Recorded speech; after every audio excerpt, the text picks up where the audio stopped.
This is about how to can in the electric canner. It's not about how to can bacon specifically. If you're looking for those types of things, you can go on YouTube and find plenty of those. So I'm canning bacon today, but I wanted to show you one thing about the Carey Nesco. Because I'm using quart jars and they come way up here to the top, you have to make sure that you don't block this little valve right here. So when you take the lid down, you have to see where that little valve is. And this is going to be a problem because when I twist it, it's going to end up right over the top of that jar. So I'm going to open it back up and I'm going to shift these around a little bit. So my open space is here. So when I shift around, that valve falls into, that valve falls into that open space right there. Because I don't want it to be right on top of a jar. All right, so this time I'm going to set it down and I shift it. Should be fine. Let me see. It's right there. So maybe I'll go back just a tiny bit that way. Okay. That should be good. All right, so it's locked now and it's on airtight. So I'm going to turn it sideways so it's on exhaust. This thing is kind of weird, but nonetheless. Sideways, exhaust. Feels like it's never feels like it's set right, but anyway, sideways is exhaust. And this thing is extremely loud, but I'm going to show you anyway. You hit high, because I am pressure canning. It's the only button you use for pressure canning. And then you don't hit pressure cook, that's a different button. That's for cooking only, not for canning. And I'm going to increase my time up to, I'm gonna add, oops, I went too far. I'm gonna go to 77 minutes. Oh wait, no, sorry, these are quarts. So I need to go to 93 minutes. Super loud. All right, so 93 minutes. And I'm adding an extra 3 because this is electric. And so it's just it's a personal preference to, and a lot of people do this with the electric ones, especially like this particular model. It's for a number of reasons, but anyway, just to give it a little extra time to make sure that it's fully doing everything correct. Then I'm just going to hit start, and it's going to start doing this. And it actually may go back to this at some point, even after the countdown. It'll go E10 and it'll start counting all the way down to E0. And it does not start doing that until you've got a stream of steam coming out here, because it's supposed to vent for 10 minutes prior to the actual countdown starting. It's the same principle as if you're doing a stovetop canner. They vent for 10 minutes before you actually put the weight on. So with this one, it'll vent for 10 minutes and then it'll sound loud 3 times and you'll turn it to airtight. But then it may actually go back to this. It will not actually start a countdown until it is sure, the machine is sure that it has reached proper pressure inside. So if it does that, it's not a big deal, because that happens and people kind of don't know what it is and freak out about it. And of course, anything new, especially if you've not seen it before, it is kind of scary. So, but that's it. Super okay. Simple. So it took it about 10 minutes to start counting down, maybe 15. I wasn't really timing it. So it's on the countdown, the 10 to 0 countdown, 10 minutes to 0. And you can see that I've got a good healthy amount of steam coming out the top. This is a issue with this one, is you can't figure out if it's on exhaust or if it's on airtight. So it actually was on airtight and I didn't realize it, but I knew that there was hardly any steam coming out. So I kind of tweaked it a little bit and I managed to get it to like start shooting out. So that let me know, okay, it was on airtight, I needed it to be on exhaust. So I flipped it back and you can kind of see the steam coming out.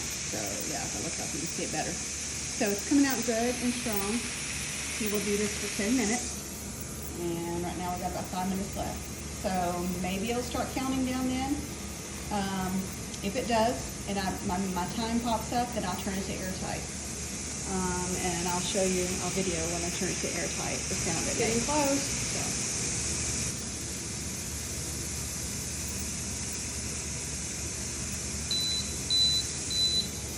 Okay, 3 times. And we're going to turn this. Boom, airtight. All right. You see my timer has not started yet. And that is completely normal. It's going to make sure that it gets up to good pressure, and then the time will start. So, no worries. We're all good.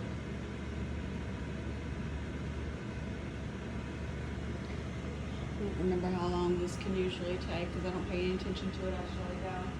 It's 1:30 right now.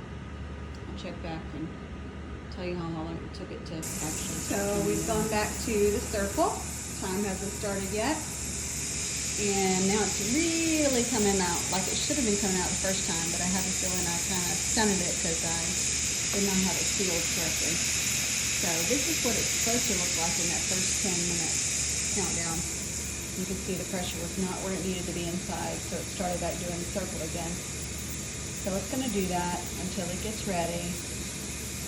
My time has not started back yet, or has not started at all yet. So it's just an extra precaution to make sure that the pressure is all the way up where it needs to be inside the canner.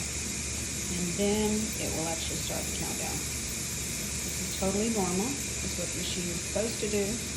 I did check with Presto when it did this before. I actually sent them a message and they said this is totally normal. So, just so you know, just came on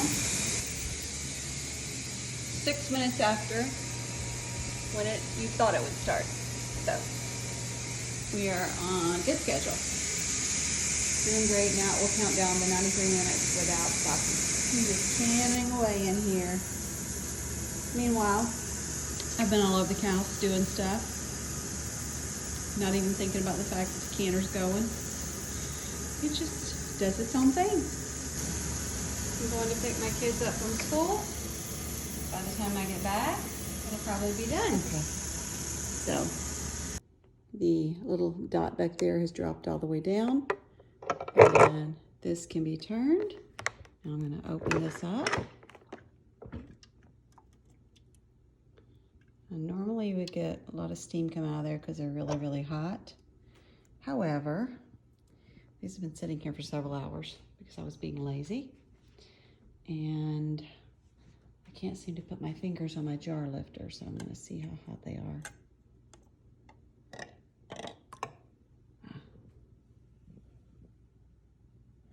Okay. Now with these, what I did is I pre-cooked some of them. So these two I did not pre-cook. So it looks like there's like a lot of grease in this.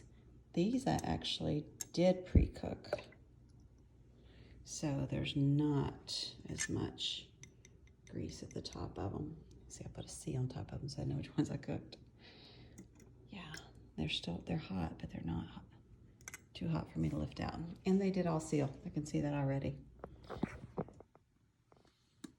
Uh-oh, nope, that one did not seal. That didn't seal. This one did, this one did, this one did. This one did not seal. Okay, so we'll see. We'll figure out what we're gonna do with that one tomorrow maybe. I'm not gonna fool with it again tonight. I might just cook it. We'll see. All right.